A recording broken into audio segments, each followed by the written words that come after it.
sí vamos a tener una palabra de oración para comenzar nuestro estudio.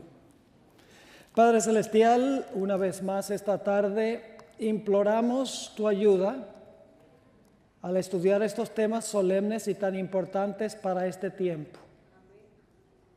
Es un asunto de vida o muerte. Necesitamos saber estas cosas para protegernos y también para advertirle a otras personas en cuanto a los peligros que afrontamos y que pronto se intensificarán. Pedimos, Señor, tu compañía esta tarde. Danos claridad de pensamiento. Danos corazones tiernos y abiertos para escuchar tu voz. Gracias, Padre, por la promesa de tu presencia. Reclamamos esa promesa en el precioso nombre de Cristo nuestro Salvador. Amén. Quiero comenzar leyendo 5 citas que van a colocar el marco para lo que vamos a discutir en nuestro tema de esta tarde. La primera cita se encuentra en el libro de Eclesiastés, el capítulo 1 y el versículo 9. Eclesiastés 1 y el versículo 9. Es una cita muy importante. Dice lo siguiente: ¿qué es lo que fue? Lo mismo que será. Ahí tienen ustedes el alfa y la omega. ¿Ve? ¿Qué es lo que fue? El alfa. ¿Qué es lo que será? La omega. Muy bien. ¿Qué es lo que fue? Lo mismo que será. ¿Qué es lo que ha sido hecho? Lo mismo que se hará. Y nada hay nuevo debajo del sol. La segunda cita viene de un filósofo de nombre Santayana. Dijo lo siguiente: aquellos que no aprenden de los errores de la historia están condenados a repetirlos. Aquellos que no aprenden de los errores de la historia están condenados a repetirlos. La siguiente cita se encuentra en Proverbios, capítulo 29 y el versículo 18. Un texto muy bien conocido por los adventistas, muy usado. Dice allí el sabio, inspirado por el Espíritu Santo: donde no hay visión, el pueblo se desenfrena.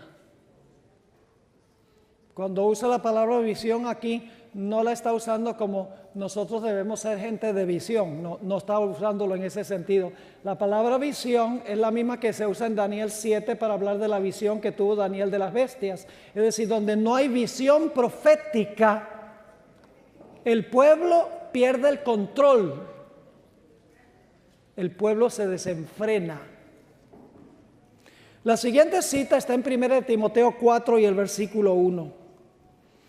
Una cita que se ha leído antes durante el transcurso de este temario esta semana, y dice allí en 1 Timoteo 4:1: pero el Espíritu dice claramente que en los postreros tiempos algunos apostatarán de la fe, escuchando a espíritus engañadores y a doctrinas de demonios.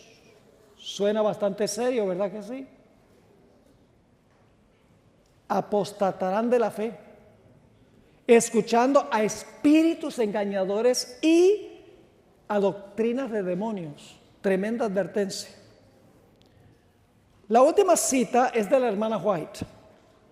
Se encuentra en el libro Eventos de los Últimos Días, página 73. Y dice lo siguiente: al ver lo que el Señor ha hecho, me lleno de admiración y de confianza en Cristo como director.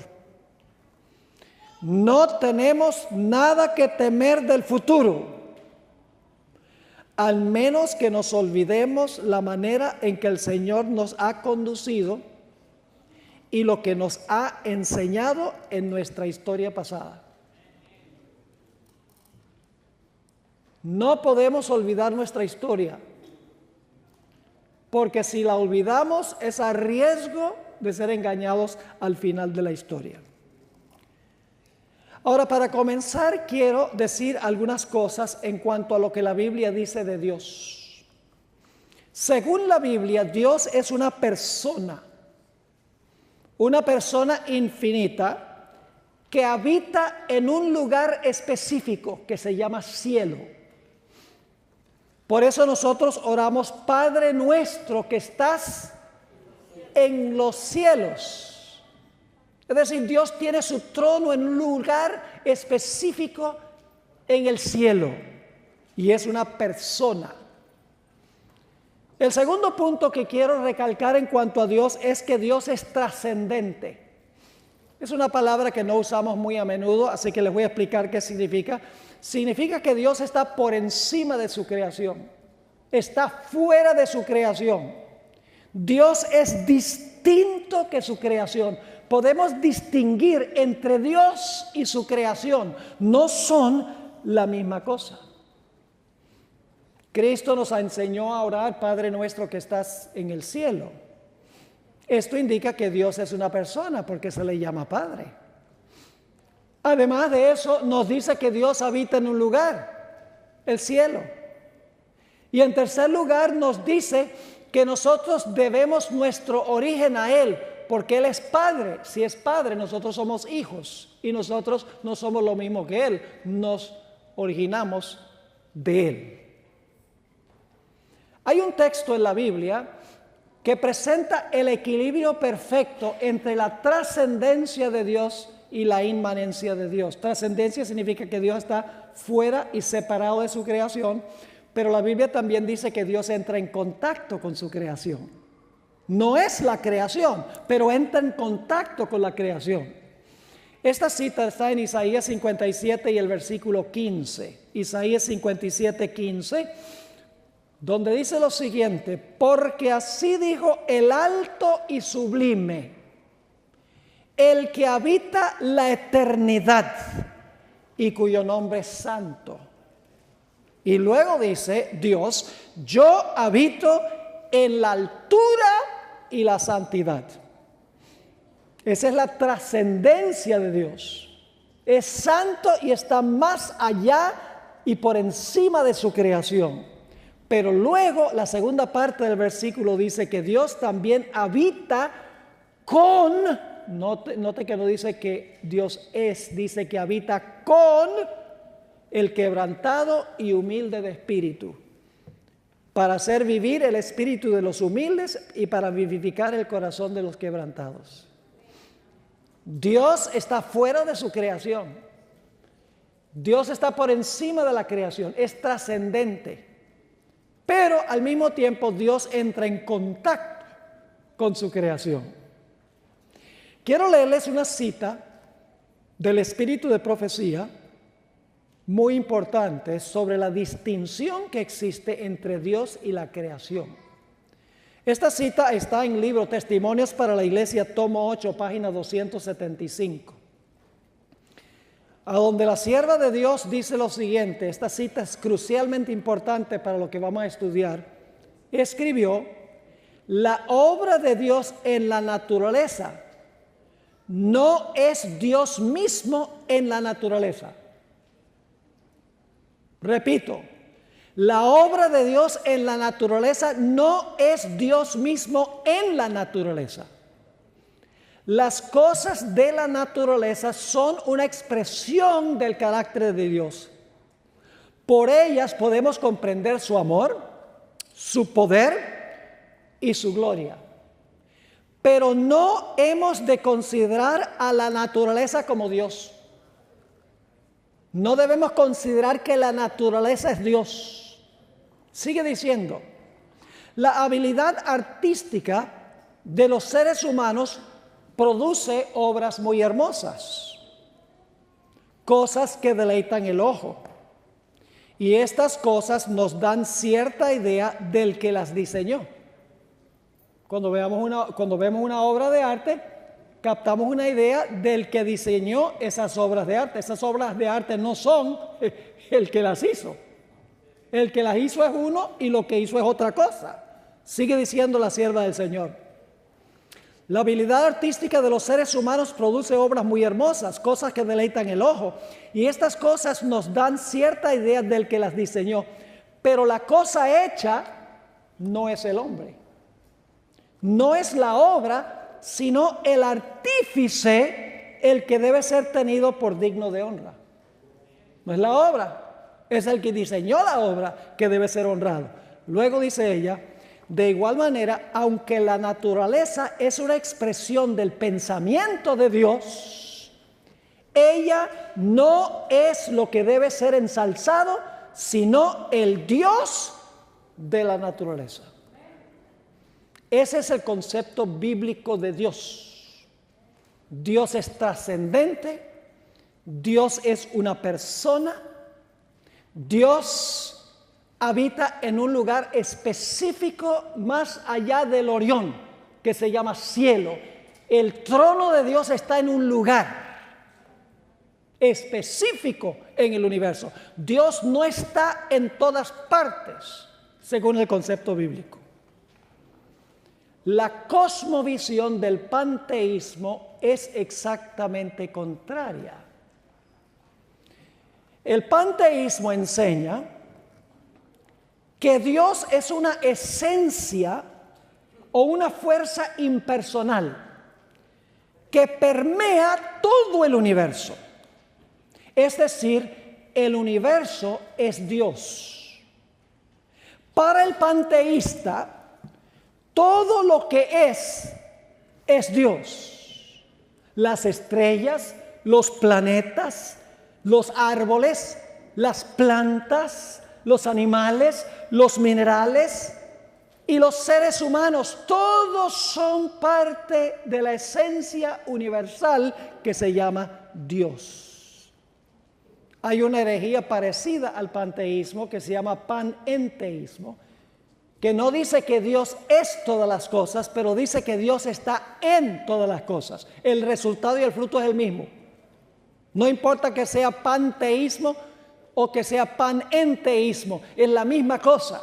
La idea de que todas las cosas son Dios o Dios está en todas las cosas.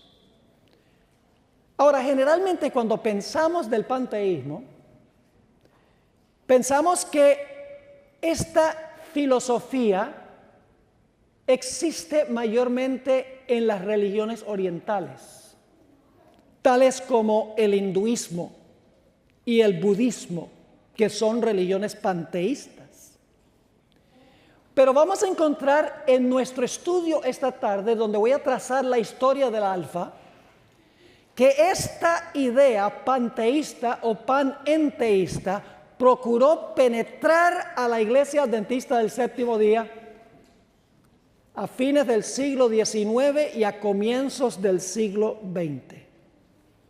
Fue un virus mortal que quería contagiar a la iglesia y a través de este virus Satanás quería acabar con la iglesia adventista. Así que vamos a trazar la historia de esta herejía que procuró penetrar en la iglesia. Para hablar de esto necesitamos mencionar a la persona que creó el mayor conflicto. Se llamaba John Harvey Kellogg, quien vivió a fines del siglo XIX y principios del siglo XX. El doctor Kellogg fue el fundador del famoso sanatorio de Battle Creek, un edificio masivo, inmenso, que cobró fama mundial. Grandes banqueros, grandes empresarios iban allá al sanatorio de Battle Creek para sanarse, incluyendo personas como J.C. Penney, el fundador de la cadena de almacenes Penny's. El doctor Kellogg era un brillante cirujano, un inventor y un reformador de la salud. Pero hacia fines del siglo XIX comenzó a enseñar algunas cosas extrañas. En 1897, el doctor Kellogg presentó una charla en la conferencia general y dijo lo siguiente: La gravedad funciona instantáneamente en todo el espacio. Por esta fuerza misteriosa de la gravedad, todo el universo se mantiene junto con lazos de unidad. Tenemos aquí, dice Kellogg, la evidencia de una presencia universal, una presencia inteligente, una presencia plenamente sabia y omnipotente. Una presencia por medio de la cual todo átomo del universo se mantiene unido con todos los demás átomos. Esta fuerza que mantiene a todas las cosas unidas, que está presente en todas partes, que le imparte energía a todo el universo, que actúa instantáneamente a través del espacio infinito, no es sino Dios mismo. Y luego dijo esto: qué maravilloso es pensar que este mismo Dios está en nosotros y en todo. ¿Ustedes creen que Dios estaba presente en Adolf Hitler? Pero el doctor estaba diciendo, Dios está en nosotros y en todo. Una idea claramente panteísta. En 1903, el doctor Kellogg, en el libro Living Temple, Templo Viviente, página 29, escribió lo siguiente: supongamos que tenemos ante nosotros una bota, no una bota ordinaria, sino una bota viva. Al observarla vemos salir de sus costuras, de sus dedos, de sus tacones, y saltando de la parte superior montones, centenares, millares de botas, un enjambre de botas saliendo de continuo de la bota viva. En tal caso, ¿no tendríamos que decir que hay un creador de la bota en la bota? Asimismo, está presente en el árbol un poder que lo crea y lo mantiene, un creador del árbol en el árbol. Ese es panteísmo. La idea de que Dios permea todo, Dios está en todo.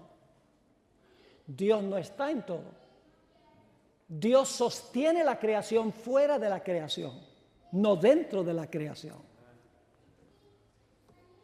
Bueno, el doctor Kellogg empezó a polarizar a la iglesia.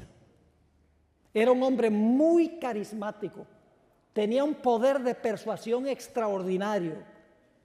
Y pronto, médicos, maestros, ministros, teólogos y administradores empezaron a colocarse del lado del doctor Kellogg y comenzaron a defender sus ideas.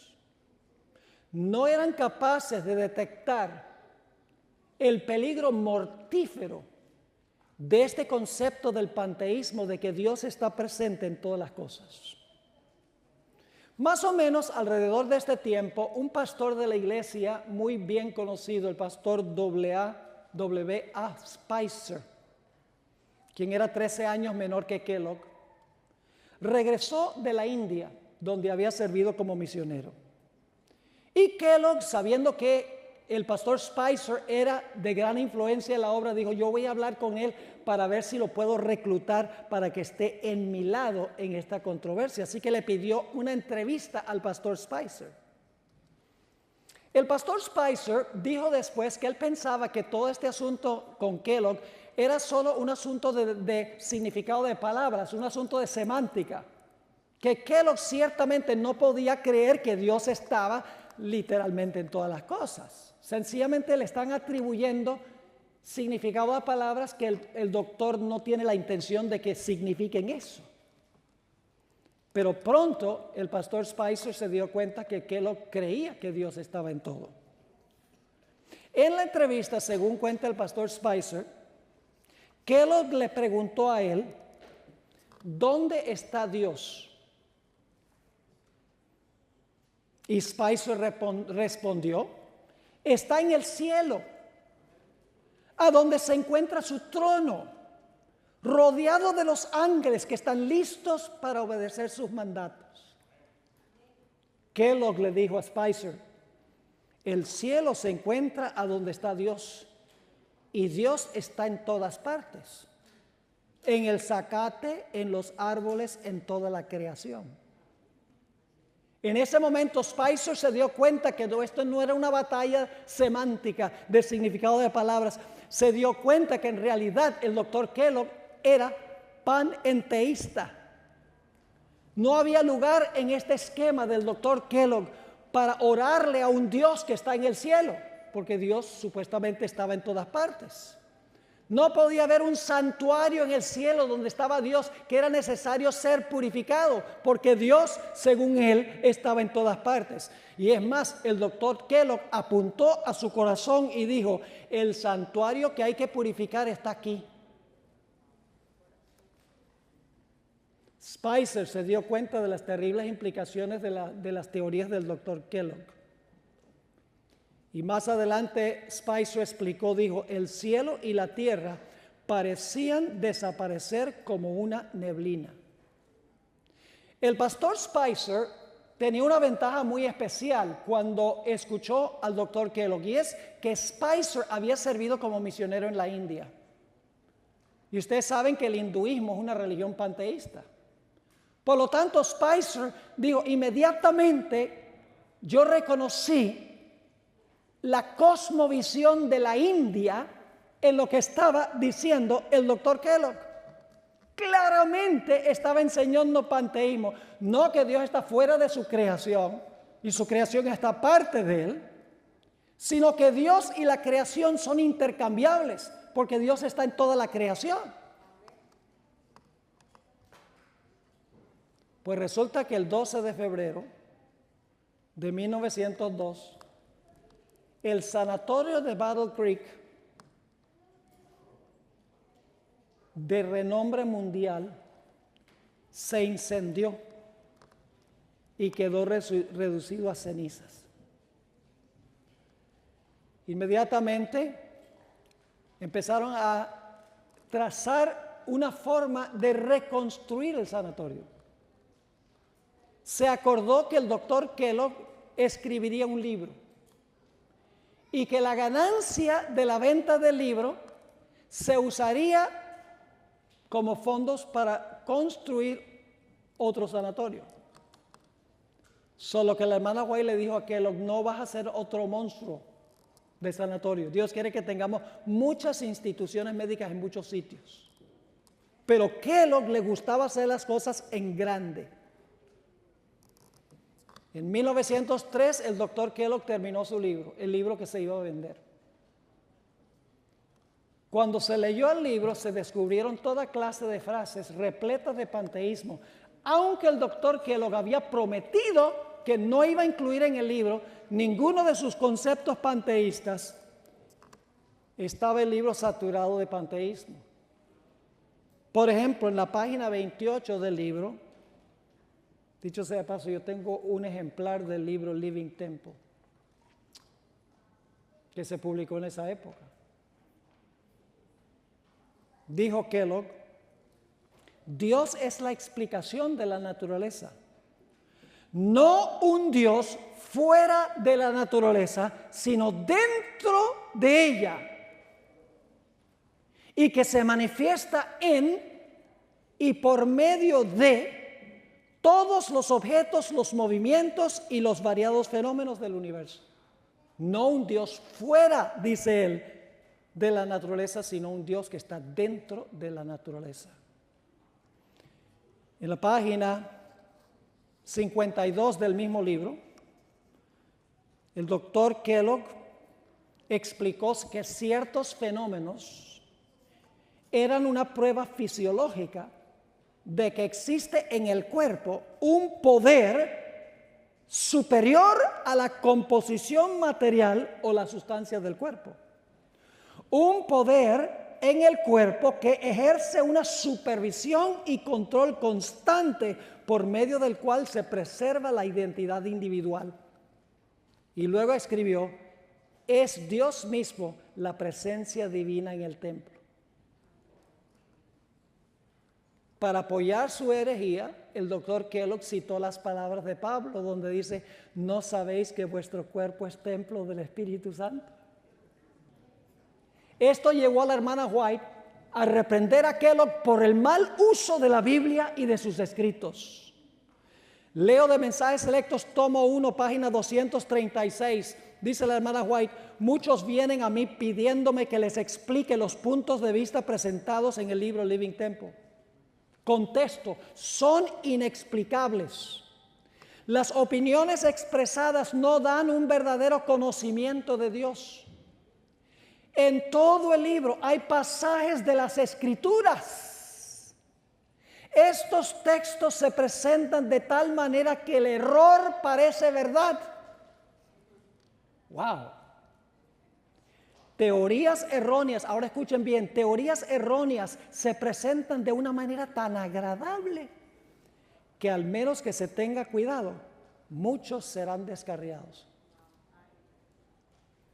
Parecía ser agradable las enseñanzas. Imagínense ustedes, qué lindo pensar que Dios está tan cerca de nosotros que Él y nosotros somos intercambiables, lo pone cerquita de nosotros. Pero las repercusiones son mortíferas, como vamos a ver. El doctor también escribió en su libro Living Temple, página 412. Escuchen esto, no olvidemos que la luz solar es la sonrisa bendita de Dios. Me perdonan, pero la luz solar no es la sonrisa bendita de Dios. Es una evidencia de Dios, pero no es la sonrisa de Dios. Siguió escribiendo, no olvidemos que los rayos del sol son la luz, la vida, la gloria y la verdadera Shekinah. La presencia real que debe llenar el templo. Que la brisa refrescante es el aliento del cielo. Un verdadero mensajero de vida que nos viene con salud en sus alas. En 1901 el doctor Kellogg había dicho, y escuchen esto, Dios está en mí y todo lo que yo hago es por el poder de Dios. Todo acto mío es una obra creativa de Dios. Eso escribió el doctor Kellogg. Eso se encuentra en General Conference Bulletin del segundo trimestre de 1901, página 497. Está diciendo, todo lo que hago es el Dios que lo está haciendo porque Él decía que Él era Dios, básicamente, porque Dios está en todo. Sí, de eso vamos a hablar mañana, del Papa Francisco, tremendo panteísta y ecuménico. Porque imagínense, si todo es Dios, ¿por qué estamos peleando las denominaciones? Unámonos, porque es que al fin y al cabo, pues como todos somos Dios, pues unámonos en uno. Pero eso lo guardamos para mañana. Ahora, en vista de la oposición que había de no publicar el libro, porque se decía, no vamos a publicar este libro que está lleno de panteísmo, aun cuando el doctor prometió que no iba a incluir sus ideas en el libro, el doctor Kellogg decidió apelar a la conferencia general, específicamente al pastor Arturo Daniels, que era el presidente en ese tiempo. Y el pastor Daniels y la conferencia general rehusaron apoyar la publicación del libro. Así que el doctor, que no se daba fácil por vencido, hizo tanto ruido que finalmente se estableció un comité, un subcomité de la conferencia general para analizar el libro y dar sus sugerencias si se debía publicar o no. Ese comité se componía de 5 personas. Por un acto providencial, mis hermanos y hermanas, a pesar de que el voto fue 3 personas dijeron que sí se debía publicar y 2 dijeron que no se debía publicar, cuando el informe del subcomité fue a la Junta de la Conferencia General, la Junta de la Conferencia General dijo, a pesar de que la mayoría de los 5 dicen que se debe publicar, nosotros aceptamos el informe de la minoría y decimos que no. Y claro, eso enfogonó a Kellogg, lo enojó. lo enfureció y empezó a esparcir sus ideas de que la conferencia general estaba en contra de él.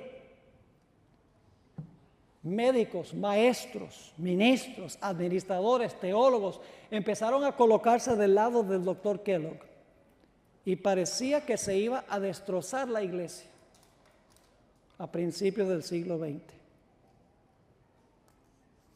Ahora, lo interesante es que a pesar de que la conferencia general dijo no se va a publicar el libro, el comité ejecutivo, el doctor Kellogg mandó el libro a nuestra casa publicadora Review and Herald. Y la Review and Herald dijeron, lo vamos a publicar. La propia casa publicadora adventista. La hermana White escribió muchas cosas en cuanto a la casa publicadora en esa época que estaba publicando libros espiritistas y libros con falsa teología. La hermana White advirtió de que iba a suceder algo drástico si seguía nuestra casa publicadora imprimiendo esa clase de libros. Pues resulta, mis hermanos y hermanas, que mandó Kellogg el libro a la Review and Herald y algo sucedió. Cuando estaban las planchas ya listas para imprimir el libro, la casa publicadora se incendió y se volvió cenizas, como el sanatorio. En cuestión de 3 años, se había incendiado lo que se conoce como el Dime Tabernacle, la iglesia más grande adventista del mundo. Y se llamaba Dime Tabernacle porque hicieron una campaña para que la gente diera moneditas de 10 centavos para construirlo. Más de 2,000 miembros se reunían allí y ese edificio se quemó. Y luego se quemó el sanatorio y entonces se quemó la casa publicadora. El director de los bomberos dijo, hay algo extraño en cuanto a estos incendios adventistas, pues el agua parece ser gasolina. La hermana White no se sorprendió de que se haya quemado la casa publicadora, porque ella escribió en Testimonios para la Iglesia, tomo 8, página 104, dice ella, pero no me sorprendió la mala noticia, porque en visiones de la noche he visto un ángel que estaba con una espada de fuego extendida sobre Battle Creek. ¡Wow! Es decir, esos 3 incendios fueron un juicio divino por la apostasía que estaba procurando entrar a la iglesia adventista.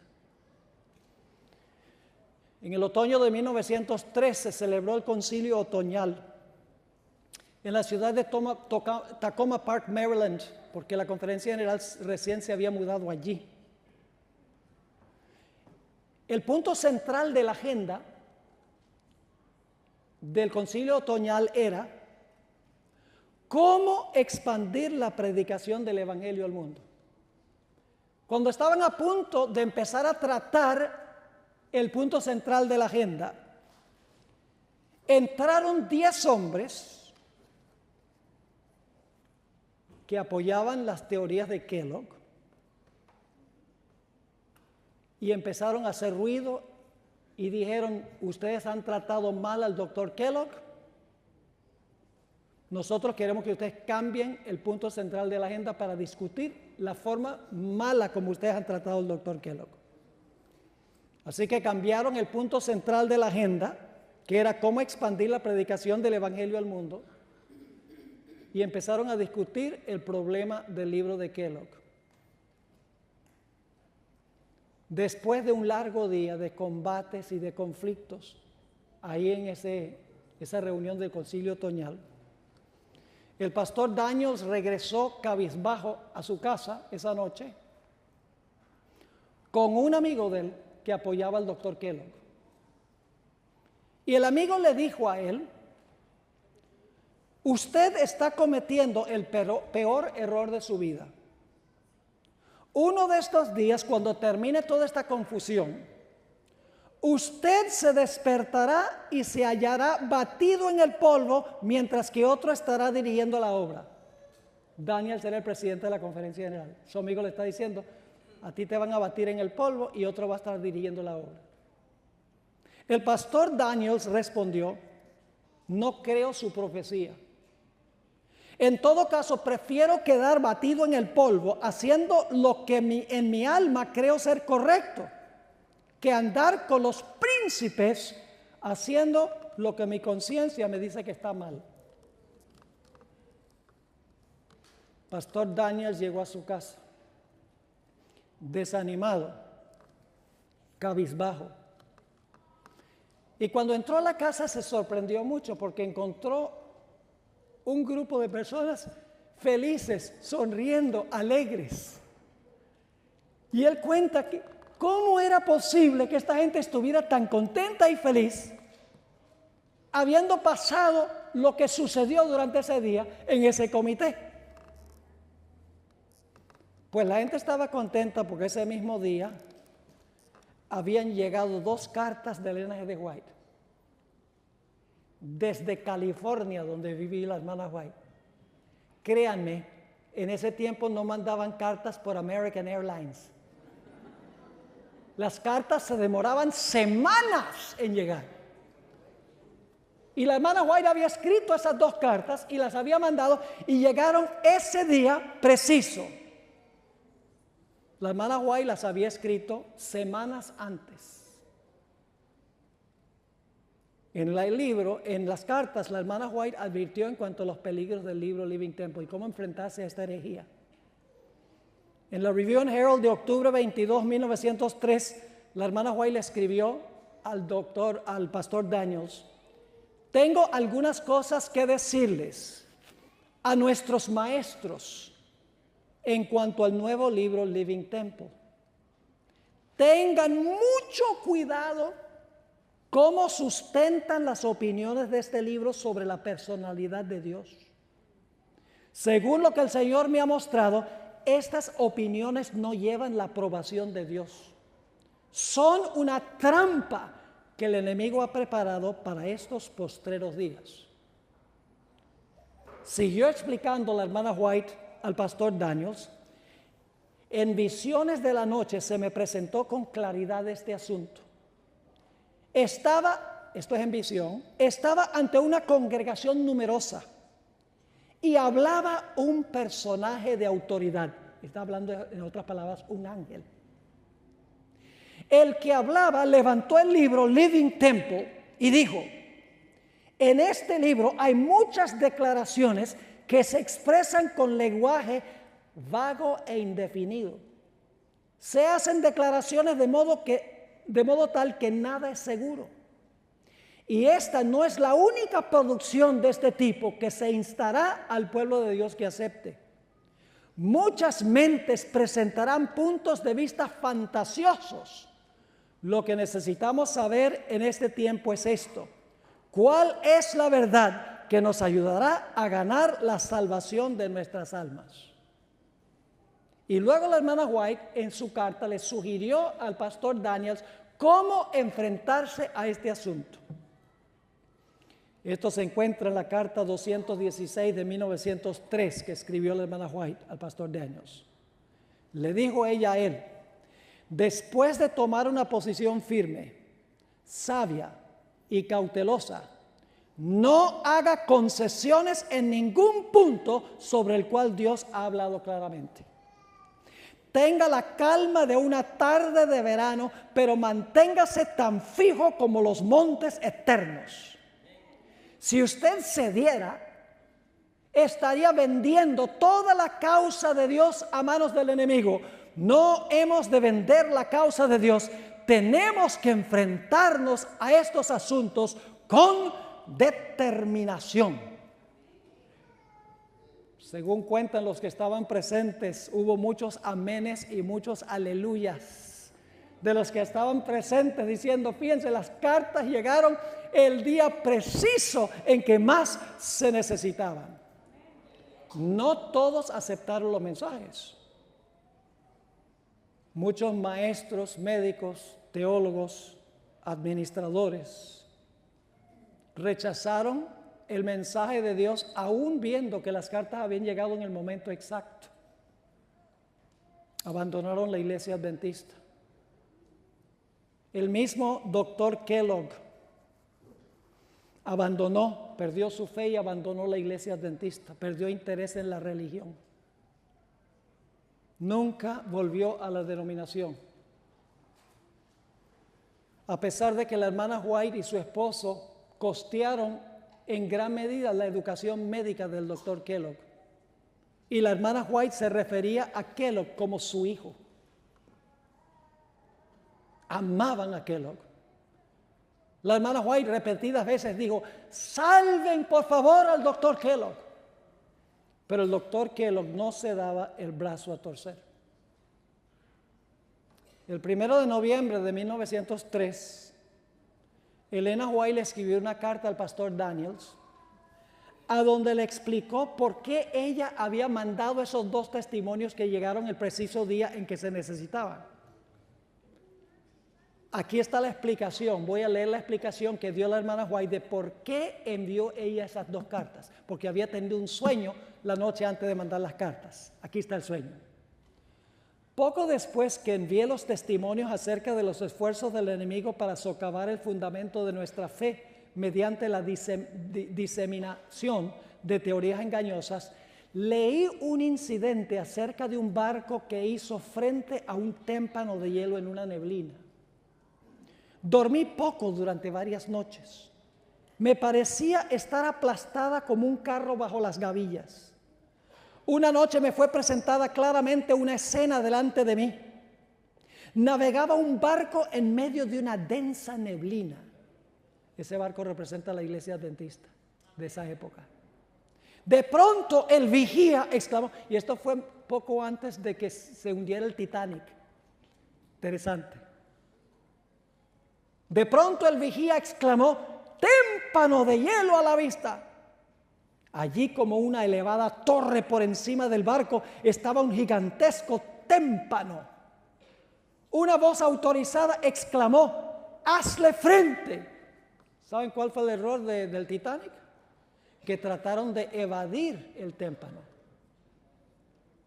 Si hubieran dado a todo vapor hacia adelante, no se hubiera hundido el Titanic, pero trataron de evitarlo en vez de enfrentarlo. ¿Será eso un mensaje para la iglesia adventista hoy? Tratar de evitarlo y no enfrentarlo. Sigue diciendo: una voz autorizada exclamó: hazle frente. No hubo un momento de vacilación. Se demandaba acción instantánea.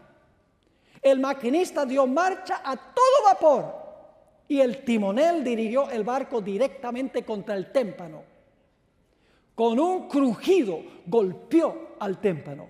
Hubo una terrible sacudida y el témpano se rompió en muchos pedazos que cayeron sobre la cubierta con un estruendo semejante al trueno. Los pasajeros fueron violentamente sacudidos por la fuerza de la colisión, pero no se perdieron vidas. El navío se dañó, pero no sin remedio. ¿Saben que las teorías del doctor Kellogg sacaron de la iglesia muchísimos administradores y médicos y maestros y laicos, gente de influencia?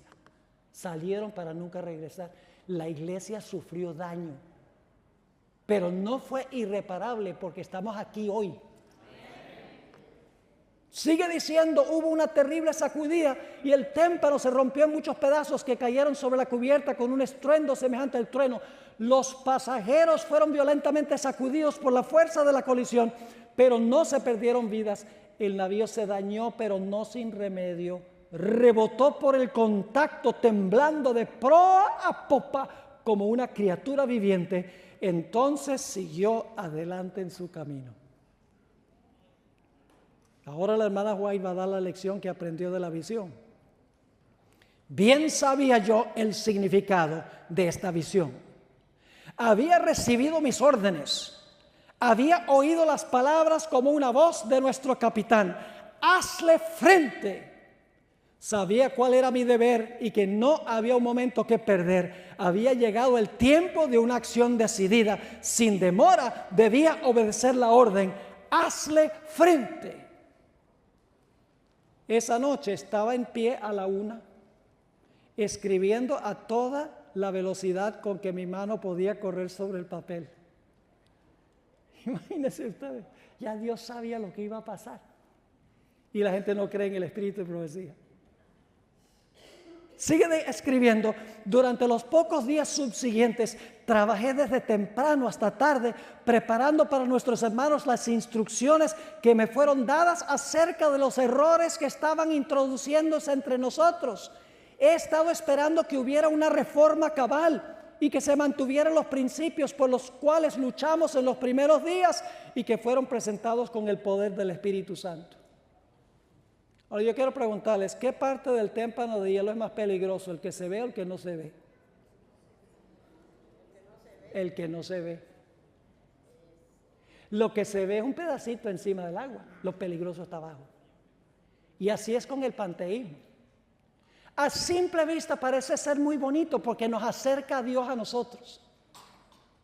Pero el peligro está abajo donde no se ve, que finalmente destruirá y socavará la fe del pueblo de Dios. Si se llegase a adoptar el panteísmo o alguna variación del panteísmo, como hoy en día se está adoptando en muchas iglesias adventistas por ciertas prácticas que se están realizando. Esta cita que voy a leer ahora se ha leído varias veces y ¿saben algo? Todo lo que está en esta cita se está cumpliendo hoy delante de nosotros en nuestra iglesia. El enemigo de las almas ha procurado introducir la suposición de que había de realizarse una gran reforma entre los adventistas del séptimo día. Escuchen bien, no es una reforma de la vida, es una reforma del mensaje. Esa es la clase de reforma que esta gente quería. No, debemos reformar nuestra vida y ponerla en armonía con la ley. No, esa no es la reforma. La reforma que ellos querían era una reforma de la organización, una reforma del mensaje. ¿Estamos viendo eso hoy en día en la iglesia? Wow. Sigue diciendo, ¿en qué consistiría esa reforma? Y que esa reforma consistiría en renunciar a las doctrinas que están en pie como las columnas de nuestra fe y que había de comenzar un proceso de reorganización. Si se efectuara esta reforma, ¿qué resultaría? Pregunta la hermana White. Sería cambiada nuestra religión. Lo que nos hace adventistas cambiaría. Los que han sostenido la obra durante los últimos 50 años serían considerados como error. Se establecería una nueva organización. Escuchen ustedes algo. Un pastor prominente, no lejos de aquí, hace una semana, en su iglesia, después del culto, él reunió a los que querían venir para dar un informe de lo que había pasado en Concilio Otoñal, porque es miembro del Comité Ejecutivo de la Conferencia General, que es el Concilio Otoñal. Y él dijo en esa reunión, hermanos y hermanas, tal vez ha llegado el momento de establecer una nueva denominación por el asunto de la ordenación de la mujer. Se establecería una nueva organización, se escribirían libros de una nueva orientación. Solo tienen que ir a la ABC. Ahí están, entremezclados error y verdad. Se introduciría un sistema de filosofía intelectual, oración contemplativa, vaciar la mente como la filosofía hindú y budista. Eso está pasando. Se introduciría un sistema de filosofía intelectual. Los fundadores de este sistema irían a las ciudades y harían una obra maravillosa. Los que están en este movimiento del One Project dicen, hay que ir a ayudar a los pobres, a los necesitados, y hacen una buena obra. Pero la sierva de Dios dice, por supuesto, se tendría poco en cuenta el sábado. Y también el Dios que lo creó. No, escuchen bien, no se permitiría que nada se interpusiera en el camino del nuevo movimiento. Ustedes saben que yo he estado muy involucrado en el proceso de la discusión sobre la ordenación de la mujer. Por eso he estado al tanto durante las últimas 2 o 3 semanas en cuanto a lo que están diciendo los diferentes grupos sobre este asunto, porque se trató en el concilio otoñal hace una semana más o menos. Y les digo, hermanos y hermanas, los emails que uno lee, por ejemplo en Spectrum, donde la gente opina,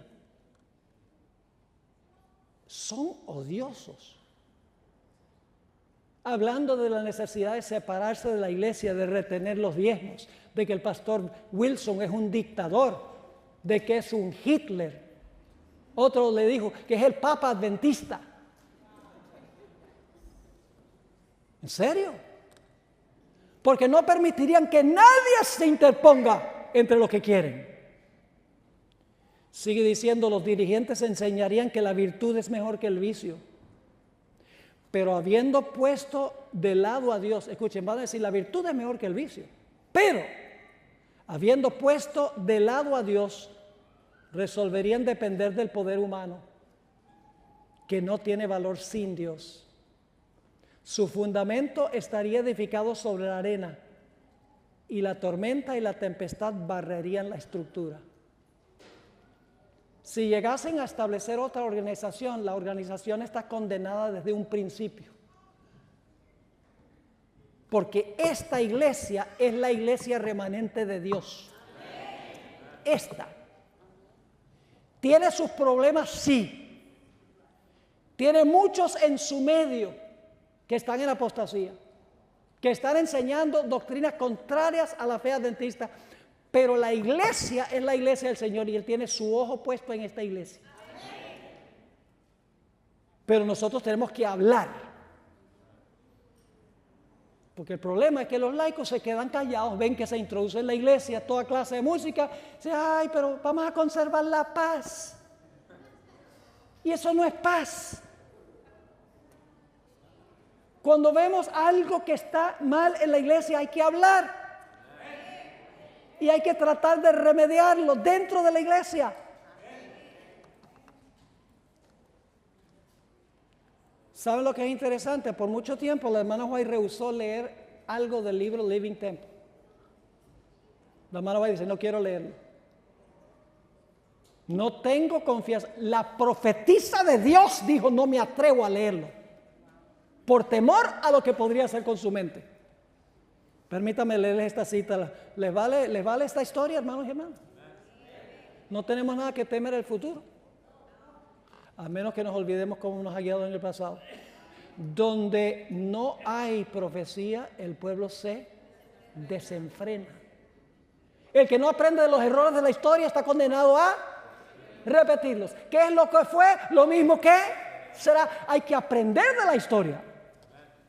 Para eso lo ha dejado Dios registrado. Para que no ocurra de nuevo lo que ocurrió. Así escribe la sierva del Señor, Mensajes Selectos, tomo 1, página 237. Finalmente mi hijo me dijo, este es Willie White, mamá, debes leer por lo menos algunas partes del libro para que puedas ver si está en armonía con la luz que Dios te ha dado. Se sentó a mi lado y juntos leímos el prefacio y la mayor parte del primer capítulo y también párrafos de otros capítulos. A medida que leíamos, reconocí las mismas opiniones contra las cuales se me había ordenado que hablara en forma de advertencia durante los primeros días de mis trabajos públicos. Ya la hermana White se había enfrentado a esto en la teología de la carne santa cuando la iglesia comenzó. ¿Y saben lo que es interesante? El panteísmo no es la única herejía que procuró penetrar a la iglesia a principios de la década de los 1900. También en ese tiempo ocurrió el famoso campestre de Indiana, a donde tenía música con tambores y baile y gritería. Y la hermana White dijo, todo esto no se necesita. Esto anula el efecto de los mensajes de los 3 ángeles. En el mismo tiempo apareció el pastor Ballinger, atacando la doctrina adventista del santuario. Todo en un curso de 5 años. ¿Quién estaba actuando? el diablo, por destruir a la iglesia adventista, porque él odia a esta iglesia, porque es la última esperanza del mundo. Sigue diciendo la sierva del Señor: a medida que leíamos, reconocí las mismas opiniones contra las cuales se me había ordenado que hablara en forma de advertencia durante los primeros días de mis trabajos públicos. Cuando salí del estado de Maine, fue para ir a Vermont y Massachusetts para dar un testimonio contra estas opiniones. Ahora escuchen, Living Temple contiene el alfa de esas teorías. Sabía que la omega seguiría poco después y temblé por nuestro pueblo. La sierva de Dios tembló por lo que va a pasar en el omega. Y yo creo que estamos ahora entrando en el omega. Sigue diciendo: sabía que debía advertir a nuestros hermanos y hermanas que no debían entrar en controversias en cuanto a la presencia y personalidad de Dios. Las declaraciones presentadas en Living Temple acerca de este asunto son incorrectas. Los textos empleados para apoyar la doctrina presentada son pasajes mal aplicados, torciendo las escrituras para hacer cuadrar con esta teología. Ahora yo pregunto algo. Si la hermana White no se atrevía a leer el libro, siendo la profetisa de Dios, ¿por qué en la Universidad de Andrews están recomendando que se lean los libros de Foster y los libros de Loyola? Mentes jóvenes, susceptibles, que no tienen cómo analizar y decidir si esto es verdad o esto es error. La sierva de Dios dijo en Mensajes Selectos, tomo 1, página 233, en el libro Living Temple se presenta el alfa de herejías mortíferas. La omega seguirá y será recibida por los que no estén dispuestos a prestar atención a la amonestación que Dios ha dado. Ahora, mis hermanos y hermanas, yo quiero hablar un poco de la terminología que usó la hermana White para describir el panteísmo de Kellogg. Una terminología muy extraña. La hermana White no sabía cómo llamar a esta herejía, pero Dios le dijo qué nombre darle a esta herejía. Testimonios para la Iglesia, tomo 8, página 307. Escribió la sierva de Dios: he visto los resultados de estas ideas fantasiosas con respecto a Dios. Y luego dice cuáles son los resultados, que son la apostasía, el espiritismo y el amor libre. ¿What? ¿Que el panteísmo lleva finalmente al amor libre?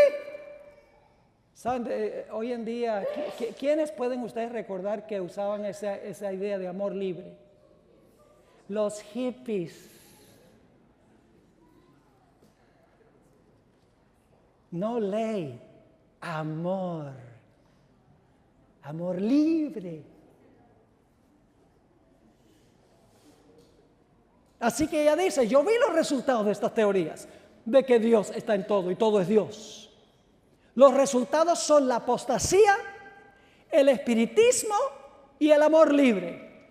Y luego dice esto: la tendencia al amor libre que promueven estas enseñanzas estaba tan bien disimulada que era difícil al principio discernir su verdadero carácter. Hasta que el Señor me hubo presentado el asunto, no sabía cómo llamarlo, es decir, yo no sabía cómo llamar esta herejía. Pero dice ella, pero he recibido la orden de llamarlo amor espiritual impío. En inglés, unholy spiritual love. Y claro, tenemos que preguntarnos, bueno, si hay un unholy love, tiene que haber un holy love también. ¿Cuál es la diferencia entre el amor espiritual impío y el amor espiritual verdadero? Ese será nuestro último tema hoy a las 6. Así que Dios le dijo, llámalo amor espiritual impío, amor libre, la tendencia al amor libre. En el mismo tomo 8, página 306, la sierva de Dios escribió: las teorías panteístas no son confirmadas por la palabra de Dios. La luz de la verdad enseña que esas teorías son agentes destructores del alma. Las tinieblas son su elemento y la sensualidad su esfera. ¿Qué caracteriza a estas teorías panteístas? ¿Qué cosa? Las tinieblas son su elemento y la sensualidad su esfera. Agradan el corazón natural y dan rienda suelta a las inclinaciones. El resultado de aceptarlas es la separación de Dios. Ahora, la hermana White dice aquí que las tinieblas son su elemento y la sensualidad su esfera. ¿Qué quiso decir la hermana White con la palabra sensualidad como la esfera de estas herejías? Bueno, yo busqué en un diccionario que hubiera sido usado por la hermana White en su época para ver qué significaba sensualidad en esa época. Esta es la definición. La sensualidad es la devoción o la gratificación de los apetitos corporales, indulgencia libre en los placeres carnales o sensuales. Es vivir una vida carnal, una vida sensual. La sierva de Dios escribió, Consejos para la Iglesia, página 589, las enseñanzas, escuchen bien, las enseñanzas impías son seguidas por prácticas pecaminosas. Si usted enseña una herejía, esa herejía se va a traducir en la acción. Así que dice, las enseñanzas impías son seguidas por prácticas pecaminosas. Es la carnada seductora del padre de las mentiras y da como resultado la impenitencia, es decir, una persona que no se arrepiente ya, que se complace en la impureza creyéndola justificada. Termina justificando ¿qué? La impureza. Es decir, que el panteísmo finalmente lleva a la gente a darle rienda suelta a sus bajas pasiones. Permítame leerles una cita de la hermana White donde ella explica un poco más este asunto. Nuestra situación se ha vuelto antinatural a causa del pecado. Por eso el poder que debe restablecernos debe ser sobrenatural. De lo contrario, no tiene valor. Hay solo un poder que puede sustraer los corazones de los hombres al imperio del mal: el poder de Dios en Cristo Jesús. Solo por la sangre del crucificado podemos purificarnos. Solo su gracia puede hacernos capaces de resistir las tendencias de una naturaleza caída y subyugarlas. Y ese poder lo anulan las teorías espiritualistas referentes a Dios. Es decir, esas ideas de que lo anulaban la idea de un Dios sobrenatural que nos ayuda a vencer nuestras bajas pasiones. Y luego explica, si Dios, escuchen bien esto, si Dios es una esencia en toda la naturaleza, debe pues morar en todos los hombres. ¿Están entendiendo esto? Leo de nuevo, si Dios es una esencia inherente a toda la naturaleza, es decir, si Dios está en toda la naturaleza, debe pues morar ¿en quiénes? En todos los hombres. Y para llegar a la santidad, el hombre necesita tan solo desarrollar el poder que está en él. Yo no sé si ustedes están entendiendo esto. Si Dios está en todos, entonces, ¿cuál es el poder que debemos usar nosotros para llegar a la santidad? El poder nuestro. No un poder externo, Cristo, la sangre de Cristo, no. Porque supuestamente si nosotros somos Dios o Dios está en todo y en todos, entonces a nosotros nos incumbe por nuestras fuerzas alcanzar la santidad.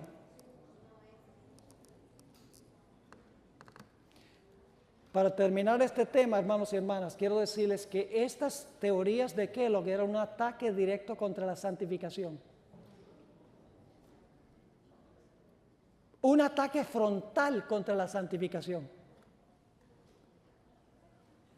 Porque si usted cree que es Dios, el resultado es que todo lo que usted hace, lo hace Dios. Y finalmente Dios llega a ser responsable del pecado.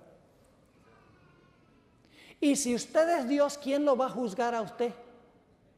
Usted mismo.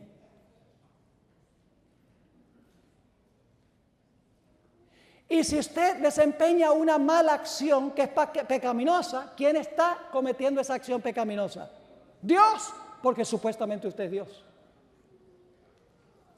Es un ataque contra el poder de Dios para santificar nuestras vidas y atribuyéndole ese poder al hombre. En 1981, ya para terminar, Lewis Walton, un abogado que vive en Bakersfield, yo creo que Gerson debe conocerlo, escribió un libro que se titula Omega, publicado por la Review and Herald. Y allí él menciona 9 características del alfa. Les voy a mencionar esas 9 características. Número 1, llevaban adelante una obra engañosa, los que apoyaban esta doctrina. Por ejemplo, la hermana White le advirtió al doctor Kellogg, lo reprendió por construir un sanatorio grandísimo en Chicago. Y el doctor Kellogg se mofó y dijo, la hermana White, fíjese que dice que tiene el don profético. Ese sanatorio en Chicago no existe. Lo que no dijo es que se habían hecho los planes de construirlo y ya los que apoyaban a Kellogg tenían todos los planos hechos. Y Dios le mostró cómo hubiera sido si hubiera sido construido. Pero usó el doctor Kellogg eso diciendo que no existía para minar la confianza en el espíritu de profecía. La hermana White, en Mensajes Selectos, tomo 1, página 189, dijo, no hemos de recibir las palabras de los que vienen con un mensaje que contradice los puntos especiales de nuestra fe. Reúnen un montón de versículos y los amontonan como una prueba en torno de las teorías que afirman. Esto ha sido hecho vez tras vez durante los últimos 50 años. Y al paso que las escrituras son la palabra de Dios y han de ser respetadas, es un gran error la aplicación de ellas si tal aplicación mueve un pilar del fundamento que Dios ha sostenido durante estos 50 años. El que hace tal aplicación no conoce la maravillosa demostración del Espíritu Santo que dio poder y fuerza a los mensajes pasados que han venido al pueblo de Dios. No precisamente lo que mencionaba Gerson en la presentación anterior. Eso está en Mensajes Selectos, tomo 1, página 189, Testimonios para los Ministros, página 42. Ella advierte en cuanto a esta idea de entremezclar la verdad con el error, usar textos bíblicos mal aplicados para engañar a la gente. Es decir, los del alfa usaban fraudulentamente la Biblia. En esta cita dice, se hallará que los que llevan un mensaje falso no tendrán un alto sentido de honor e integridad. Engañarán al pueblo, mezclarán con su error los testimonios de la hermana White y usarán su nombre para dar influencia a su obra. Seleccionan de los testimonios los pasajes que ellos piensan poder torcer para sostener sus posiciones y los colocan en un marco de falsedad, de tal manera que su error tenga peso y sea aceptado por el pueblo. El doctor Kellogg citaba a la hermana White y decía, la hermana White cree exactamente como yo. Sigue diciendo, interpretan erróneamente y aplican mal lo que Dios ha dado a la iglesia para amonestar, aconsejar, reprobar, consolar y animar a los que constituyen el pueblo remanente de Dios. Los que reciban los testimonios como mensaje de Dios están ayudados y bendecidos por ellos. Pero aquellos que toman ciertas partes simplemente para sostener alguna teoría o idea de su propia factura, para defender su conducta errónea, no serán bendecidos y beneficiados por lo que enseñan. La segunda característica es que los que impartieron el mensaje de Kellogg se caracterizaban por la crítica y causar división. ¿Estamos viendo eso hoy en día? La tercera característica, lanzaron un ataque contra las doctrinas distintivas de la iglesia adventista, especialmente la doctrina del santuario, la ley de Dios y el espíritu de profecía. Característica número 4, atacaron a los dirigentes de la iglesia y la estructura de la iglesia. Eso está pasando hoy en día. Quieren derrocar al pastor Wilson de su puesto. Y ahora yo les comparto algo. Yo no soy dirigente de la obra, yo estoy jubilado. Pero hay ciertas conferencias en Norteamérica, que no voy a mencionar, que me tienen prohibida la entrada. Inoficialmente, porque no se atreven a decirme a mí. Pero los pastores me llaman y dicen, pastor, queremos que venga a nuestra conferencia, a nuestra iglesia. Y yo les digo, ¿usted sabe lo que está diciendo su presidente? Yo no quiero meterlos en problemas. Dice, bueno, déjeme consultar. Y consultan y no me vuelven a llamar. Y algunas son conferencias grandes. Por mi posición sobre la ordenación de la mujer y el One Project. Así está pasando.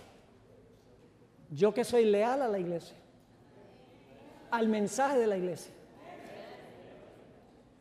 Dicen, ese no viene para acá.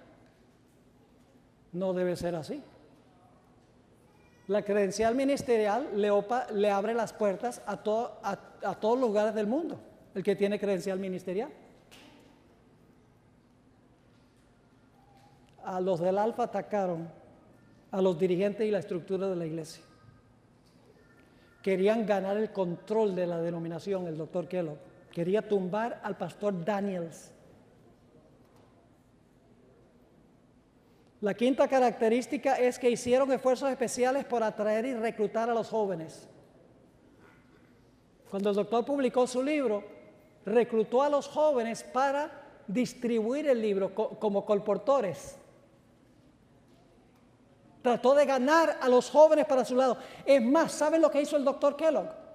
Para ese tiempo, el colegio de Battle Creek había sido cerrado porque se estaban enseñando cosas raras en ese colegio en Battle Creek. Y el doctor Kellogg lo volvió a abrir, contrario al testimonio de la hermana White, con un esfuerzo de contaminar las mentes de los jóvenes. Permítame leerles algunas citas de la hermana White aquí sobre lo que ella dijo de Battle Creek. Hace unos años yo escribí una cartica a los miembros de mi iglesia. Le dije, no manden a sus hijos a la Universidad de la Sierra. La reacción fue violenta. Porque ahí había profesores en el departamento de biología que estaban enseñando evolucionismo, mis hermanos y hermanas. Jóvenes vinieron y hablaron conmigo, habían perdido la fe.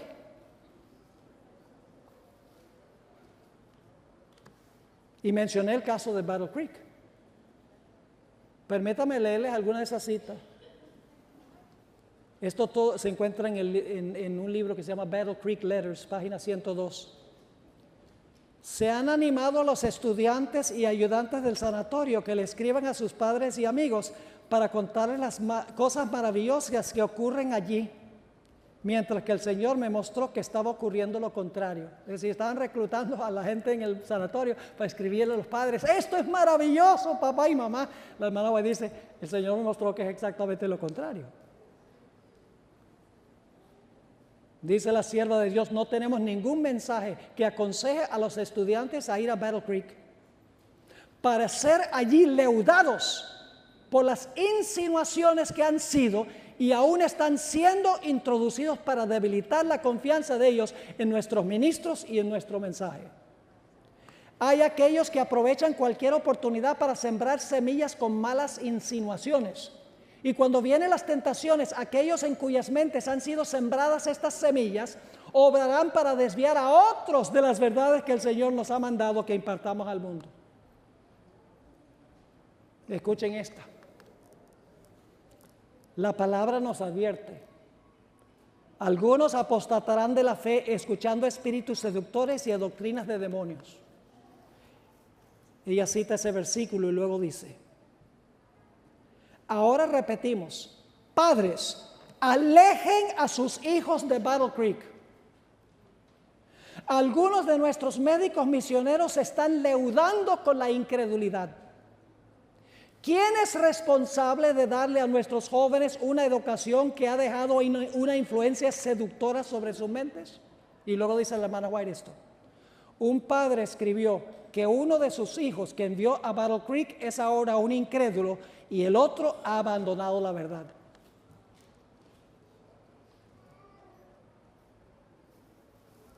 En otra cita dice: me están llegando cartas de diferentes personas.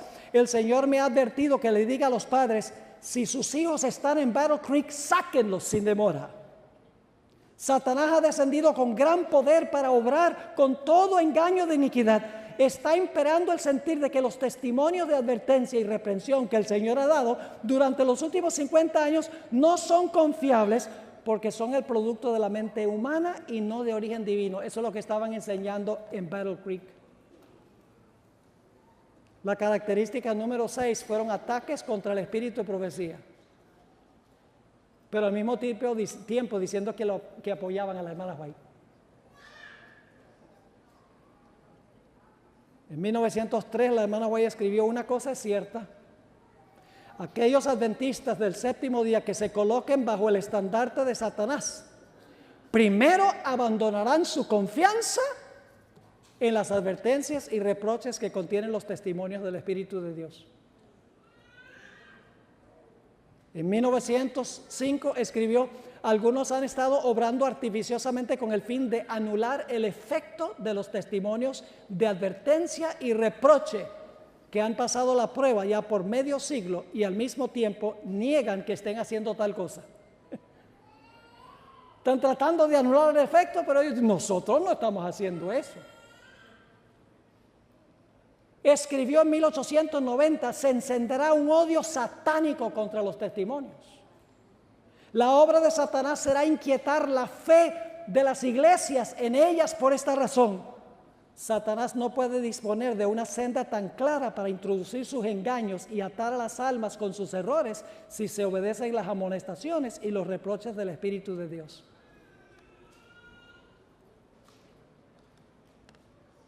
Hay una iglesia en Fresno, donde yo vivo,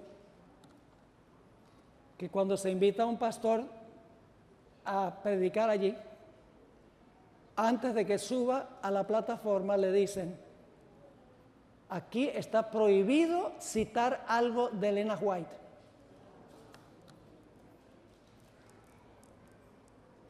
Así mismo. Y no es la excepción. Característica número 7, crearon un ambiente de ataques personales